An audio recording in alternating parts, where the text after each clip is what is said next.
All right, so I'm going to start us off with Darko and let Darko take it from here. Darko, I will move your PowerPoint on as you're talking to. Okay. This is a paper called For the Long Hope, a counter project via Prometheus. Part 1, Introducing Prometheus. It is a paper on how to understand Promethean hope and fire today, with help from Aeschylus, who created him for us. It is written amid pressing concerns which must use his play Prometheus Bound, a bit as the European Middle Ages used fallen Roman monuments as building blocks of what we need today, retaining much of the old but useful skill and matter. Our concerns may be a continuation of Aeschylus's deepest aspect, or they may be a reworking that leaves the contradiction within Aeschylus aside. In either case, I believe we can finally plump for the original overwhelming emotional identification with a larger-than-life protagonist, as against the cruel and genocidal gods he hates and is hated by. Major romantic and socialist currents in Europe used a refurbished Prometheus as an ideal figure of self-understanding and radical dissent, centered on his unyielding rebellion against violent upper-class oppression, inflicting unbearable sufferings on the hero and all humans. Such a horizon is a hatred of tyrannical rule whenever found unreasonable and leading to collective destruction. I believe humanity cannot afford, at the time of mass murder of defenseless people by powerful rulers, to waste this store of conceptual and emotional insight and inspiration. I shall first outline significant aspects of Prometheus in Aeschylus, and second mention his later tradition. 1.1. The Anti-Hesiod. Aeschylus' story is a counter-project and a refutation of Hesiod's works and days and theogony, the only older written texts about the Prometheus myth, though there were oral legends we don't know, such as those connected to the worship and festival of Prometheus as patron of potters in Athens. In Hesiod's fully pro-Olympian account, Prometheus is a sly dissembler and traitor to Zeus, justly punished for saving humanity within a staunchly conservative morality tale. Most important may be Aeschylus' new characterization of Prometheus as a Titan and a son of Earth come Themis, taking over her forcing power and role in Zeus's victory over the other Titans, so that he now has a mega weapon, a secret that threatens the continuation of Zeus's rule. All these deliberate novelties strengthen the status, believability, and antiquity of Prometheus. Within Aeschylus' play, Prometheus is always visually present, while his antagonist Zeus, head of the young gods who had just conquered power after a bloody battle with the old regime, is always imaginatively present and constantly discussed. Prometheus repeatedly denounces the Olympians, culminating in this scathing jibe. The two earlier regimes I shall mention are those of Uranus and Cronus. And I cite, "You are new, and your rule is new, so you believe you inhabit a citadel that grief cannot enter. Haven't I seen two successive autocrat regimes kicked out of it? For the third, now reigning, I shall see it happen too, very shamefully, very soon." End of Aeschylus citation. Finally, Hesiod's Pandora, woman created by Zeus to confuse and vex male humanity in order to offset Prometheus' gift of fire and skill, is deliberately not mentioned in Aeschylus. We can posit here a historical battle. At the beginning, there was the ubiquitous old fertility deity, the Pandora, or all-giving, an aspect of Gaia, the seed-bearing. Second, around 700 BC, Hesiod's stridently misogynist invention reversed her into a scourge. Finally, Aeschylus allies a new Prometheus, the fighter and rebel, with a female principal, as son and inheritor of the oldest and most important goddess of pre-creation, Gaia, fused with Themis. This second goddess of justice seems to have been a pre-Greek, possibly tribal chthonic deity that puts things into their proper place, the forceful, it is done or it is not done. She is often associated with other goddesses such as Aphrodite. In the play, a maternal and matriarchal Gaia, Themis, is the eldest, most august, and most knowledgeable goddess. Aeschylus's other plays, too, are generously supplied with female agents. Section 1.2, Prometheus Unbound. Aeschylus seems to have written a whole trilogy, Prometheia, since fragments remain from 3 other plays of his. It is quite possible that he and the director of this posthumously produced play, probably his son, had to end with a reconciliation between the Titan and the mellowed Zeus after untold ages, for two reasons. First, the Olympians signified the power and glory of the Athenian polis, and to dethrone them entirely would scarcely be allowed by the Periclean authorities. Second, Aeschylus himself, a lifelong convinced democrat, might have brought himself to wish for a revolutionary inverted world, anyway with an uncertain outcome amid threatening foreign enemies. Thus, the true unbinding of Prometheus had to wait 2 millennia. In world literature, for half a millennium, there has existed the forceful character of Prometheus, mostly echoing from the play script as a stand on its own work. His fame includes 41 translations of the play into English after 1830, while discussions about him resume after Greece and Rome in Italian Renaissance and grow apace after the Enlightenment.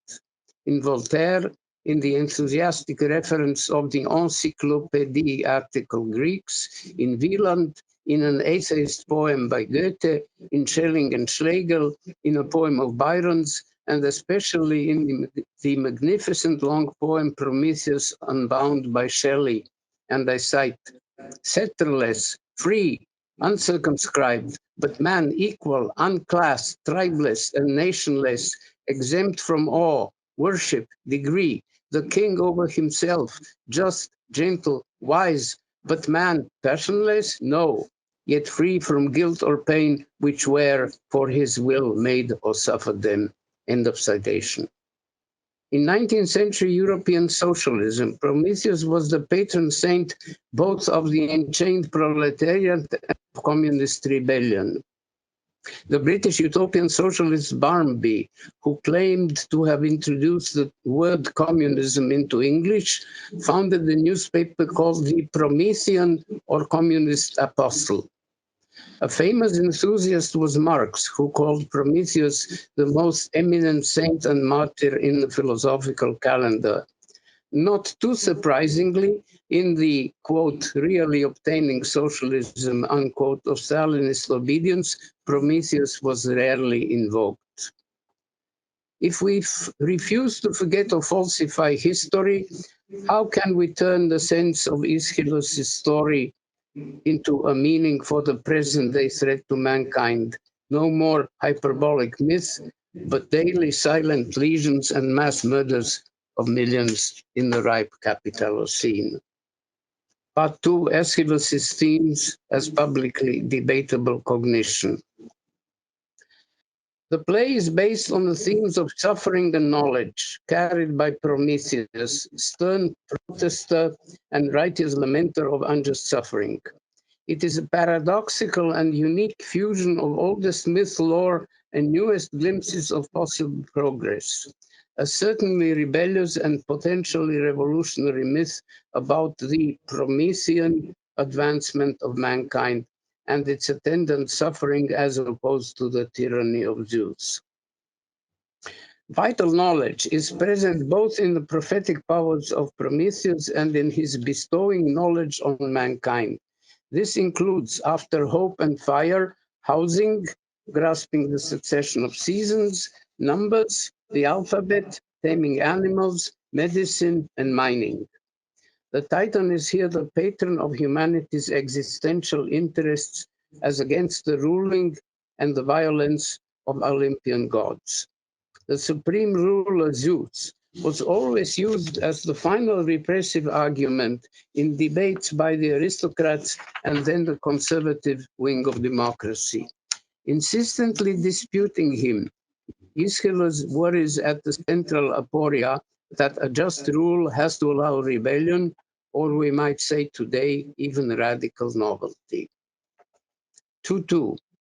I shall here pursue only knowledge as negatively related to injustice and tyranny. Obviously, this place betrays a preoccupation with tyranny as a political system, and it formulates, perhaps for the first time, many of the charges which the young democracy was making against the tyrants, both its own and those around it. Many of the details which characterize Zeus in Aeschylus became stereotyped features of the tyrant and were later codified in Aristotle. The absolute ruler from Olympus is a ruthless tyrant routinely inflicting death and suffering. All on stage agree on this. The price of rebellion is prominently shown by the deep physical lesions in Prometheus and the female martyr Io, divine examples to cow all others. Aeschylus had first lived under the Pisistratian autocracy as a young man, then become a veteran of the Persian Wars, and finally the premier playwright of a turbulent democracy, ever richer and one must suppose with sharper wealth splits, evolving at the time of this play into a slave-owning and inward-looking empire. The exiled autocrat Hippias had been with the Persians at Marathon, and ever after, Athenian democrats had to be on guard against the danger that some influential aristocrat might, with help from abroad, become a new ruler and disempower the people. Therefore, there grew up in Aeschylus' time a new conception of the tyrant, different from the original Greek neutral meaning of a ruler that had come to power by his own strength. Fire is the one constant element in the Prometheus myth. There have been historically two horizons and ways of seeing the ensuing collective human skill. The first one stresses the expansion of technology. This is very popular with scientists, and it unites humanists longing for abolition of needless toil with worshippers of capitalist progress. They do not see the danger inherent in all violent power, including the power of fashioning people's nature whenever technology is geared to profits instead of better life, where the lowest on the scale of power, non-whites, women, manual workers, or maybe immigrants, are pronounced deficient or monsters. This becomes apparent at the time of the Frankenstein novel, obviously by Mary Shelley, subtitled The New Prometheus. From needful dystopian warning, this horizon easily slides to despair, even obscurantism. Some 20th century briefer echoes of Prometheus, notably by Kafka and Heiner Müller, opt for ambiguous closed horizons. The second horizon, not stressing the expansion of technology, but democracy from below against the ruler's top-down diktats. Here, Prometheus is the patron saint of Julian Assange and all his likes, one who diffuses knowledge. He is thus doubly a savior by saving mankind from genocide by Zeus, and by raising it from brutishness to civilization by means of technology. Fire is then a fourth alternative to gods, a knowledge defending life where collective human wisdom takes the place of necessity and destiny. This was best developed from the Enlightenment on as a democratic and republican civic virtue centered on a citizen who must be both free and responsible. The limits of Aeschylus' play that lacks human activity are here seen. However, as against ruling violent necessity, the implied horizon of hope in the play will bear returning to. And thus I get to my part 4. If anybody wants part 3, Jaeger versus Marx, you can get it from me. Write me an email. First conclusion on Aeschylus' double horizon. I wrote a long essay about Aeschylus where I say that necessity and hope, threat and responsibility intermingled in his play in a swirl of music, color, dance, and high verse, and the outcome of the protagonist's suffering was a possible lesson for collective redemption. Yet puzzlingly, there are in this play two diametrically opposed horizons, both foreseen by Prometheus. Some hints of his collision with Zeus ending in reconciliation, quite incompatible with the irreconcilable enmity throughout the play. The first horizon sees Zeus mellowing in a far future and rehabilitating Prometheus in exchange for his secret, which would prevent the Olympians' downfall. The second horizon foresees their downfall. The very far-off settlement, which might come after 12 more generations, could be seen as a middle-of-the-road compromise shared by a good deal of the play's audience. There's 15,000 people in the audience. Aeschylus and the posthumous play's director might have favored a mean course between indignation at violence against people and necessity for keeping civic order. This very oscillation has possible lessons for us. And then I come to the Promethean long hope. How could we give pride of place to Promethean hope today? Arisen from suffering and wedded to cognition as a horizon for not only utopian studies.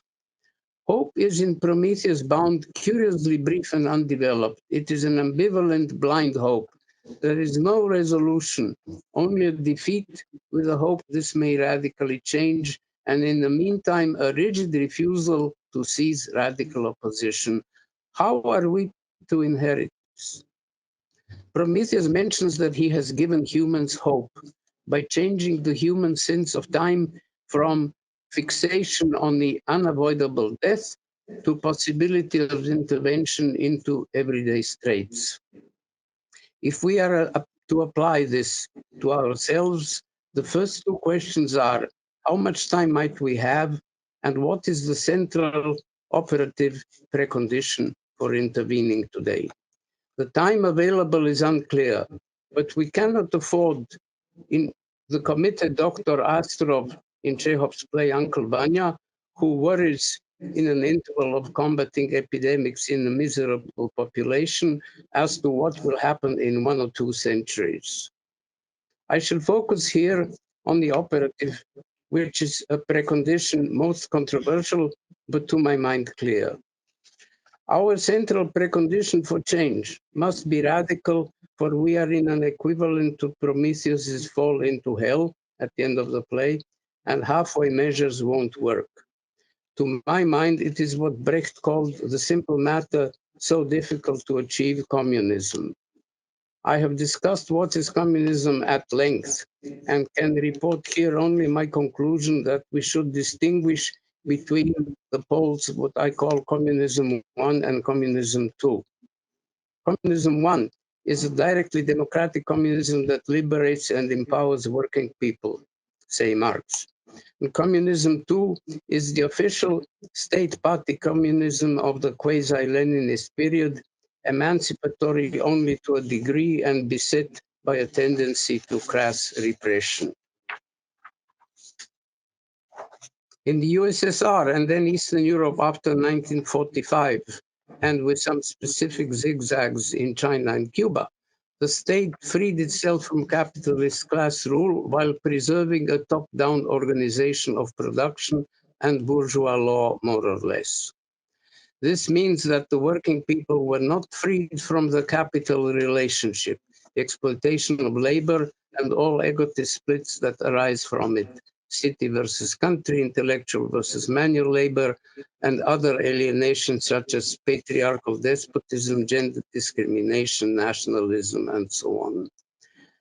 Really obtaining socialist state and its growing apparatus was officially imperfect, a temporary postponement of perfection until the productive forces of a people are developed and outside threats eliminates, which practically means when hell freezes over.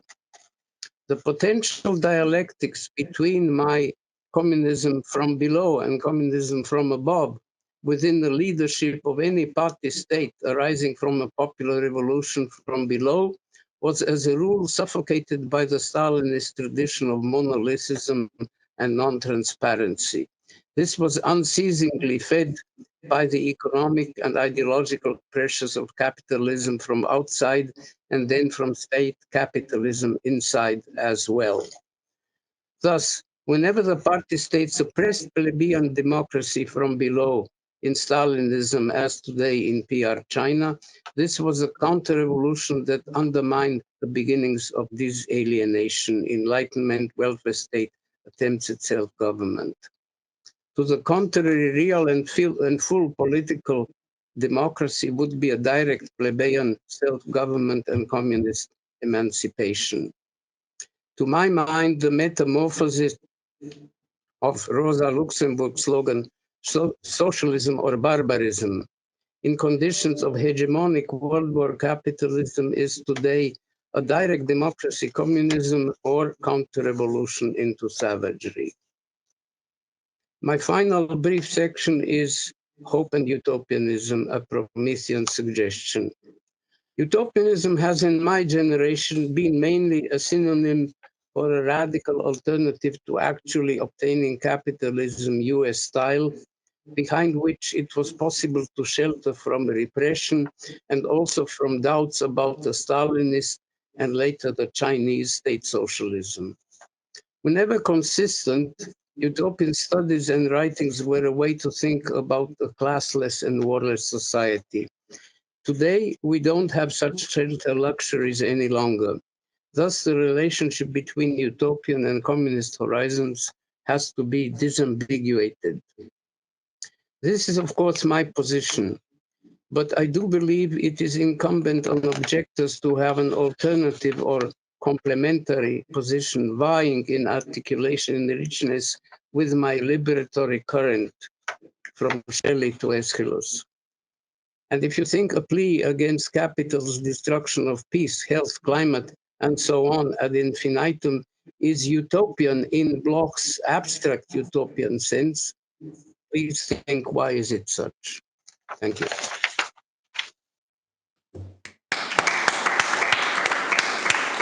25 minutes, I believe.